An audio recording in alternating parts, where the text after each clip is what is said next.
Morning, Leslie. Legend, you say? Yes, a legend in your own lunchtime. What a beautiful day out there this morning. Glorious, that's what it is, boy. The Suffolk sunshine, there's nothing like it. And I sit here now and I'm looking out over Malcolm's palm tree is flapping a little bit, you know.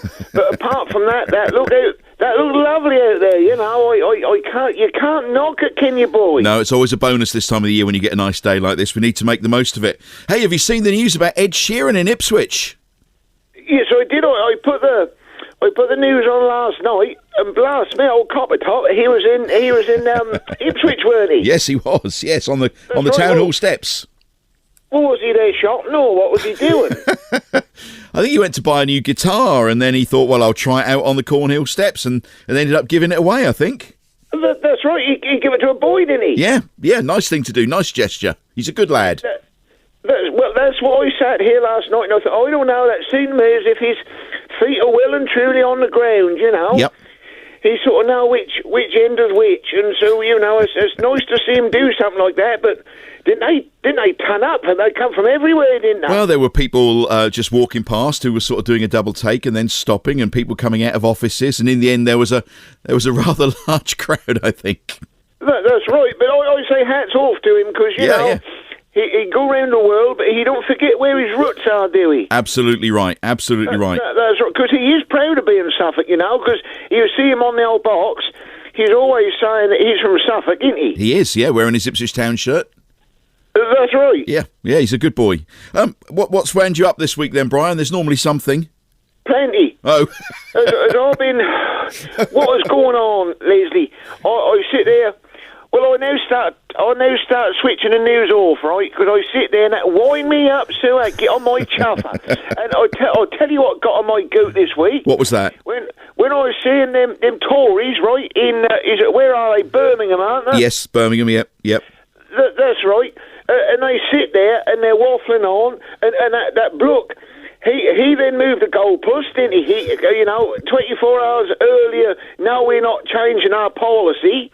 And then there was, they turned it all around, didn't they?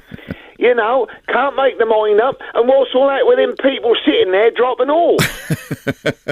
They were falling asleep, weren't That they? was poor Trace Coffey doing her speech, the Suffolk Coastal MP, Deputy Prime Minister and head of the NHS as far as the government's concerned. Yeah, they were. It was the afternoon, Brian, so they probably had a little zizz in the afternoon. Yeah, well, I thought coffee was supposed to keep you awake, not sit there and go to sleep. I mean, blast, I'd never seen anything like it. What, they could have stayed in bed. They didn't need to go all the way to Birmingham to have an afternoon nap, did they? They could have done that on the couch. Oh, dear.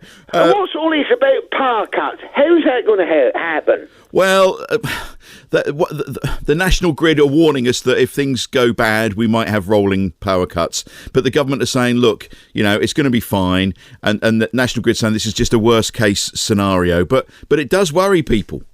Worst case scenario? You don't need to worry about that, because no bugger can afford to put the electric on, so they won't be using it, will they? That's true.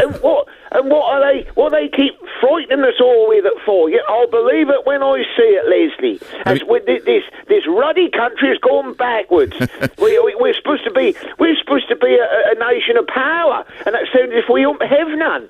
Come Christmas, I never heard anything like it. And last night, yep, I sit here, and the ruddy Christmas adverts have started on a telly well. You know what? I mean, blast, we're not even in the middle of October yet, are we? So why have they got to start churning them out now to try and tell us that Christmas is coming? We know Christmas is coming, don't we? When would you like to see them start the adverts then? Well, a couple of weeks before, like they used to, when I go back, right, when there's good old Woolies on the high street. Yeah, good old Woolies, yep. You'd proper quality stuff. Come on just for Christmas, and you'd know, oh, blast, we better get the tree out and start getting things together ready for Christmas. Now, we sort of start planning, sort of August, they start putting stuff in the shops, don't they? I sit here sometimes with my head in my hand, Leslie, and I think, what the hell is going on? Oh, dear. The the neighbour Marcus. Yes. Because I was having a word with him, you see, because that wind me up, Leslie. Yep. I was having a word with him about the power cuts and, and how much things are going to cost this year. And I'll tell you what, boy, he don't look too sharp, but he's come up with a good idea here. Right. What he's got in his garden, you know, he's got all these solar garden lights. Oh, yes, the solar garden lights, lots of them, yes, like Stansted, isn't it? Huh? It's like Stansted Airport, isn't it? Oh, his path is where he's got these things sticking out of the lawn that look like a runway going up there. But what was I going to say? I don't know. What was I? Oh, yes, the solar garden lights, Yes. right? So he's got these fairy lights that go around the, what do you call it? Flagpole? He's got an arch. Oh, an arch, an arbour. Yeah, huh? An arbour. No, an arch. An arch, okay. And so he wind them round them, you know, and he bring them in every year because they spoil, he reckon, during the winter. Right.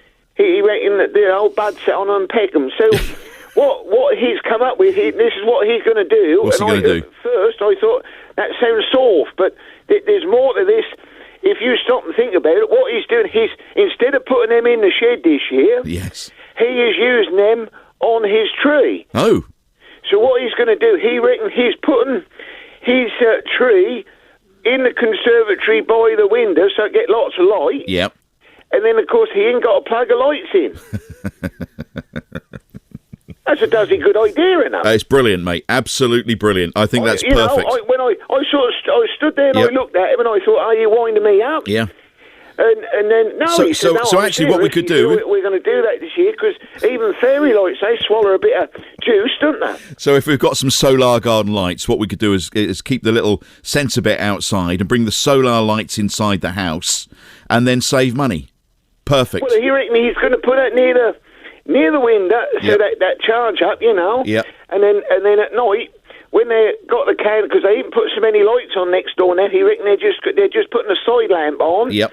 And they ain't bothering putting the wall lights on because they guzzle the juice, you know. Yes. And he say that they should then come on, and then the only thing they'll be using is a side light. And I think that's a dozy good idea. Oh, I think we should all try that. I'm tempted to get some myself. Yeah, we should all try that. Before we go, Brian, can you do a couple of shout-outs? Katie's been in touch. She says tomorrow is the whole hog race at Wanterston Hall near Woodbridge. Can you ask Brian if he and Rosie will be taking part? If not, after the race, can we pop round for a cup of tea when we finish, says Katie. Hog race? What's that then? Whole hog. Well, they run through mud and climb under things and jump over things. Oh, right, they hit pigs then? No, I don't think so, no. So that they get mucky, do they? Yes, they do, yes. No, they can't come round if they're going to be mucky. Blast, the girl Rosemary will have a right old fit about that. And it's Tori's birthday today. Would you give her a shout-out? She's a Tory? No, her name is Tori. Oh, right. Yes, Tory. Ain't her fault. And how old is she, do we know? I daren't ask. No, well, happy birthday to Tory today. Brian, have a lovely weekend. I hope you've got that off your chest and you feel a whole lot better now. Well, they wind me up. I'm sorry if I go on, boy. But No, it's fine. No, it's public service broadcasting. I hope you feel better. You have a nice weekend, Leslie. I will do. Cheerio.